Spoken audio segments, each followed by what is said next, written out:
The drama surrounding Bill Belichick, his much younger girlfriend Jordon Hudson, and his longtime ex-partner has definitely sparked plenty of debate, and the co-hosts of The View didn't hold back in sharing their thoughts. On Thursday's episode, Alyssa Farah Griffin, Sara Haines, and Sunny Hostin tackled the headline-making situation, each bringing their unique perspective on the controversy. To break it down, Jordon Hudson, Belichick's 24-year-old girlfriend, reportedly caused a stir at a party where Belichick's ex-girlfriend, the woman who had been with him for 16 years, was co-hosting. Hudson was allegedly asked to leave multiple times, but she refused, leading to a confrontation that has since gone public and fueled the chatter. Alyssa Farah Griffin didn't mince words, calling out what she saw as obvious social climbing behavior.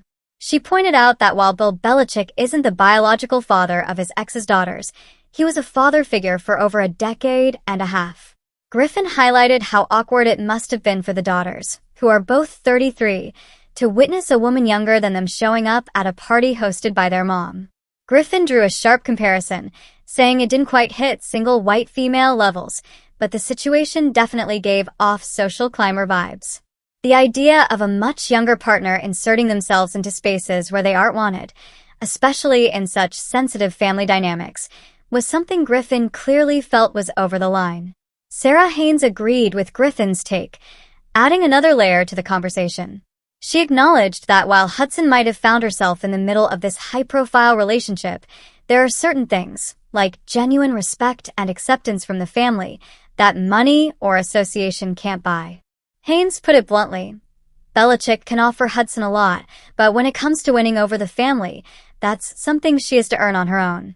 No shortcuts, no clout chasing, just real connections that can't be forced.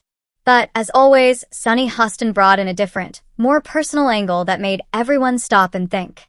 Describing herself as a child of divorce, Hostin admitted that she used to act out toward anyone her parents dated because it made her feel uncomfortable. She reflected on how, with time and maturity, her perspective shifted. Hostin shared that if her own father found happiness with a much younger partner, even someone as young as 24, she might not be offended as long as it truly brought him companionship and joy. It was a refreshingly honest take that recognized the complexities of love, aging, and family dynamics. However, Hostin's co-hosts weren't ready to let the conversation end there. They pressed her on whether she'd feel the same if that 24-year-old was targeting her mother or angling for a spot in the will. It's a tough question, and one that got to the heart of what makes these situations so messy and emotional. Hostin acknowledged that it would definitely be challenging for Belichick's children, noting that, at the end of the day, all of his kids are older than his new girlfriend. That's a hard reality to ignore, and one that likely fuels much of the tension behind the scenes. In the end, the conversation on The View highlighted what so many people are thinking. Relationships like this come with more than just private emotions. They spill into public perception, family bonds, and even legacy. Whether Hudson's intentions were misunderstood or truly opportunistic, one thing's clear. When personal choices play out on a public stage, everyone has an opinion, and this saga is far from over.